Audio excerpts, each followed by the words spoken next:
Okay, we'll make a right here onto Mill Street. Okay, got it. Okay, and our destination is coming up right there on the left. All right. Well, I see an old colonial stone wall here on our right. Mm-hmm. A few houses up ahead. Lots of forests on our left. Yeah, and there it is. There it is. See the brown sign with on the side of the road? Yeah. But that's it? Just a sign? Yeah, there's just enough room to pull the car over right before the sign.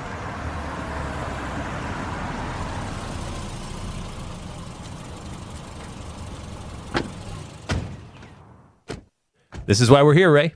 Okay. It's one of those brown wooden signs you see at town and state parks around Massachusetts. It says Mill Pond. Right. There used to be a mill pond on this Easton, Massachusetts property owned by John Selee. They say John left the mill to his son, Nathan, who was a wizard who used to run the mill at night using satanic imps. Hey there, I'm Jeff Belanger. Welcome to episode 335 of the New England Legends podcast. And I'm Ray Auger. Thanks for joining us on our mission to chronicle every legend in New England one story at a time. If it's haunted, cursed, or just weird, we want to know about it. Did you know most of our story ideas come from you? This one did. Thanks to Bill Dowd, who wrote to us and said, I came across this sign as it's around the corner from me. I had to ask if you knew anything about it. Bill, we're on it. If you've got a strange story you think we should check out, contact us anytime through our website. Our website is also the place you can find dates for my ongoing story tour, dates to see Ray's band, the Pub Kings, and a link to our charity zombie prom coming up Saturday, February 17th in Milford, Massachusetts. We'll go searching for satanic imps right after this word from our sponsor. I feel like Satanic Imps is a pretty good name for a heavy metal band. It's not bad. But really, as satanic imps, where in the world would people get that story? Okay, go ahead and read this official Easton town sign. Okay, it says, Mill Pond, site of the sawmill built by John Selee in the 18th century and continued by his son Nathan, a wizard who purportedly used satanic imps to run the mill at night. Easton Conservation Commission, 6.6 acres, acquired in 1999. Wow. So right there, satanic imps, painted and engraved letters. And Nathan Selee was a wizard? That's what the sign says. Okay, so here's a little more about the town of Easton, Massachusetts. There's been human activity here for many centuries. This used to be a border area for the Wampanoag people. Evidence of camps and artifacts have been discovered in town. It was also a burial ground. It looks like the region was used for camps in the summer months, especially along the three main streams in town. After King Philip's War ended in 1676, the land that would go on to be Easton, most of Mansfield, and part of Norton was purchased. The first English settlers came to this part of town in 1694. By the year 1713, 69 families had settled in Easton, and they hired their first minister. These early New England inland towns grew slowly. I mean, this was still pretty wild, untamed land. To find out how the mill and the satanic imps got here, let's head back to the year 1755. It's the spring of 1755. Easton is growing in part thanks to the Bay Road that cuts through town. Bay Road is the main road between Narragansett Bay and Massachusetts Bay. This is a tough town, a frugal town too. Back in the 1740s, the town decided to pay the fine for not having any schools because the fines were cheaper than construction and salaries. But the population is slowly growing. Construction is happening. The town needs a sawmill. Local resident John Selee sees a business opportunity, so he buys some land along the Pequantucket Stream. And he builds a water-powered sawmill. Pretty soon, business is booming for Selee. Lumber is cut into planks at the sawmill and sold for local construction. If the saw is spinning, Selee is making money. It's a money-making machine. John brings his son Nathan to the mill often, telling his boy that this is the family business and he should be ready to take over someday. But Nathan doesn't seem all that interested in mill work. He's a dark, brooding young man who likes to wander off, be alone. Still, John insists that his son is going to work here and take over the mill. Though Nathan would rather pursue some other line of work, or better yet, just live off the profits of the mill, he eventually agrees to run the business. But soon rumors swirl that Nathan has some unnatural help. It's late one summer night when Easton local Tam O'Shanter is walking down the road near the mill. He hears a strange noise.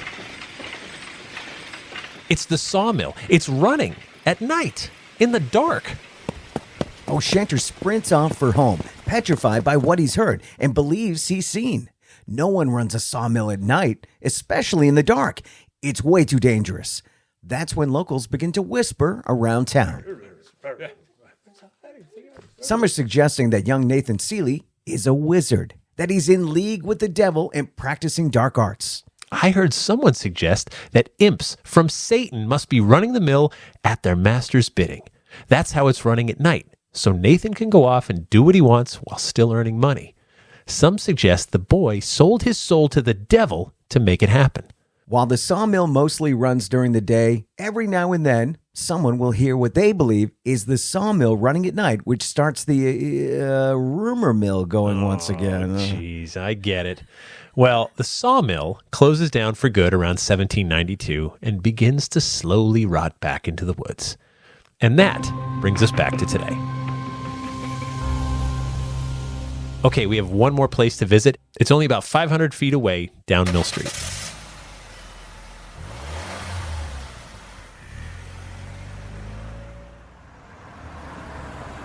Okay, we can pull over here.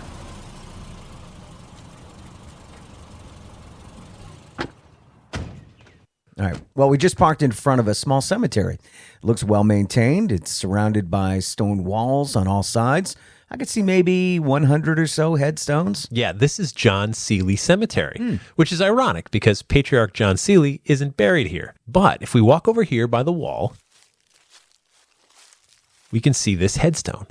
It says, erected in the memory of Mr. Nathan Selee, who died August 24th, 1815, age 82 years.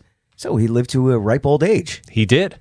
But if people truly believe Nathan Selee was in league with the devil, yes, they wouldn't have buried him here. That's exactly right. Because this is consecrated ground. Exactly. Which begs the question, how the story got started to the point where it's printed on a town sign. So I found this book called History of the Town of Easton, Massachusetts. It was published in 1837 and written by William L. Chafin. In the book is a couple of paragraphs mentioning this rumor and that the mill had shut down some 50 years earlier, though you could still see the remnants at the time that the book came out. You can read the passage here. All right. Let's see. At the end of this paragraph, it says, and I quote, "It is wiser to acquit Mr. Selee of any such questionable partnership and to think that the rolling and buzzing of wheel and saw, which the belated passers-by supposedly they heard, were all in their own brains and might easily be accounted for by the strength and quantity of hard cider or New England rum they had taken." When in doubt, blame the witness and the booze. Still, the story persisted to the point that in 1999, they painted the story on the town sign just up the road. They did. And the guy who was allegedly in league with the devil and his imps is buried right here at our toes, just a few hundred feet from the site of the old mill. Kind of makes me want to come back here and walk by it at night and see if we can still hear a sawmill running in the forest. And we never back down from a dare. That takes us to After the Legend, where we take a deeper dive into this week's story and quite often drift off course. After the Legend is brought to you by our mighty Patreon patrons. These folks keep us going and growing. They know great content isn't free. We work for them. All we ask for is $3 per month. And for that, they get early ad-free access to new episodes, plus bonus episodes and content that no one else gets to hear. Just head over to patreon.com/New England Legends to sign up. And if you'd like to see some pictures of the town sign and the grave, just click on the link in our episode description or go to our website and click on episode 335. It is a great sign all along public parks and things like that, those dark brown wooden signs with the engraved and hand-painted letters and stuff.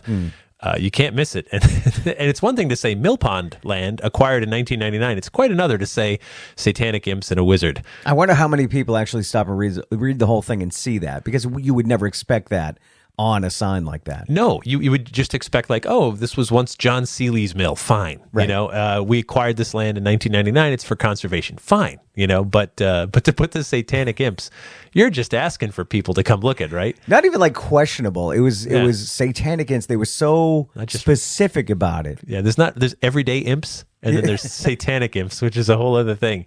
Or just the guy was kind of weird and eclectic and whatever. And we had thoughts about it. That he was running a weird operation there. But no, they went with satanic imps. And I can't stress enough, there's nothing to see. There's a sign on the side of the road and a forest. I mean, just it's all rotted away. It's long. It was almost gone in 1837. So here, another 200 years later, it is very much gone. But now they haunt the forest. I hope. Yeah. I hope. So if we go by at night, you do wonder if you're going to hear like a saw running. Yeah. Which would be great. Well, that would be cool. Yeah, it would be super cool. Yeah. If the town was smart, they'd have somebody in the woods at night with a tape recorder just playing that back. Or a saw. Or a saw. That's kind of creepy. I feel like a movie plot starting to form, Right. Saw 23, Easton, Massachusetts.